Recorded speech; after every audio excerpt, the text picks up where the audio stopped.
It's game time, baby. Oh man, today is the day that I've been waiting for a long time. Going in, getting the hair transplant, and making this thing happen. It's like 4 in the morning. Operation is at 7 a.m.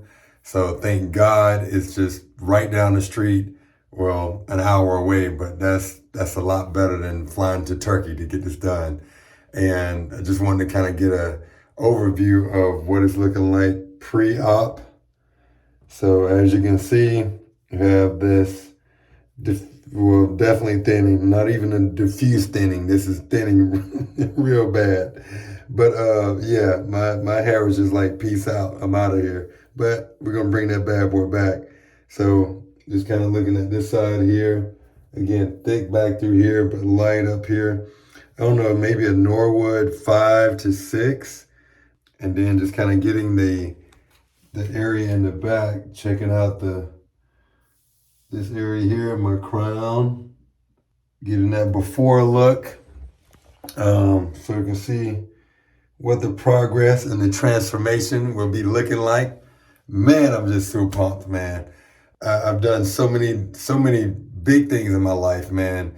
Joining the Air Force, traveling the world, opening businesses, but this has to be at the very top because one of the things I just thought that was not possible was getting my hair back.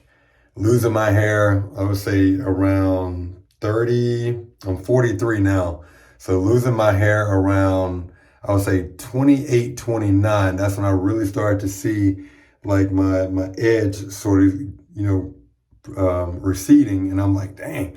And me being a barber, even before I went into the Air Force, like cutting my hair all the time. And it's like, man, the edge is getting a little bit further back, almost every edge. And then finally it just started thinning out right through here.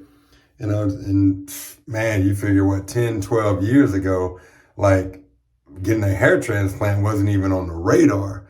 Because back then, too, I always saw the guys getting the scar in the back of the head. And I was like, man, I'm not down with that. I'd rather just, cut my hair bald and call it a day. But then I saw S&P kind of come up on the scene about 3 to 4 years ago. That's when I became aware of it. So I went ahead and had that done. And that really allowed me to get some sort of frame into my face and shape to my face. And it was cool and all, but I had to cut it like super, super low to kind of pull it off, to make it look halfway decent and not look like just someone just drew something on your head. Like in the low light, like this indoors, it looks phenomenal. And then even at night as well. But when you go outside in the sun, you can really see a discoloration where it just looks like, someone painted something on your head because it's just too precise in that line. And I'll do some more videos talking about if, going back and doing S&P, things that I would do different, and just some other very good facts and information that I've picked up along the way regarding hair transplants and things that you should look out for. Because man, I'm just so grateful we live in a day and age where we can share these experiences to allow us to get the knowledge, the data, the information to make the best decisions for us, right? So I'm going to do my part in just helping my fellow man out, to say, hey, if you're looking for information, hey, take this information and then suit it, make the best decision for you. Because man, this is a life-changing decision. And I'm just looking forward to it, man. We did do the clinic where I'm going to is here in South Florida. We did do a consultation, but my hair was so low, we couldn't determine how many grafts I was going to be getting for the procedure. So what I did was kind of grow it out some more so that way we can really get an idea of where exactly I'm thinning and then where those grafts would be, would be placed. So man, just, man, you have no idea, man, how long I've been waiting for this thing, man. And so after doing all the research about traveling to Turkey, about looking at these different clinics, man, I messaged so many clinics, man, like through WhatsApp, over in Turkey and then here in the United States. And it was just like, okay, looking at the logistics, yeah, it's cheaper to go in Turkey, but then figuring out, you know what, man, I'd rather find someone here close by so that way, even if I'm paying a little bit more, it'll still be worth it'll still be worth it. So I'm looking forward to that. I'm going to go down. It's about an hour away. So we're going to jump on the highway, shoot down there, and then Uber over to the clinic from the hotel because I can't drive after the procedure because, of the local anesthetic. And one thing I do want to point out real quick is, man, you can't have caffeine on the day of the operation. But my way of thinking was because I love coffee. And man, I only drink a cup.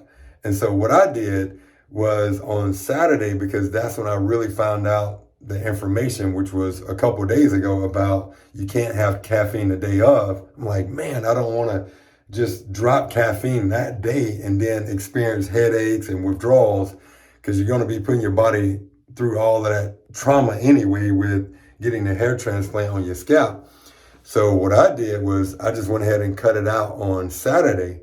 Man, I advise you not to cut it cold turkey. Bruh, man, I was having tremors. I was in the fetal position. Like, dude, I was heart palpitations. I mean, it was just the worst experience ever, man. Like, I have a newfound respect for people who have been addicted to drugs and they're coming off of it. Like, so I would advise you about a week out, if you drink coffee, go ahead and start. If you had a cup, break it down to like 3/4 of a cup, then maybe a half a cup the next day, and then a quarter of a cup the following day. But slowly wean yourself out of that because, man, I was not productive that day. I just wanted to lay down on the couch and balled up into fetal position. But what I'm also going to do in the next video, because this is going long, I'm going to talk about some of the things I wish I would have known in terms of pre-op information, like things to bring, almost like a checklist, right? So that way you'll be prepared. Because one last thing you need to be doing is stressing about, hey, what stuff you need to be bringing. You need to just focus on going in, relaxing as much as you can, and enjoying the process, man, because you're embarking upon this lifelong journey of hair, getting that hair back, baby. But that's all I wanted to share. So excited about documenting this journey to see the transformation that's going to take place, baby. Let's do this. All right. See you on the next video.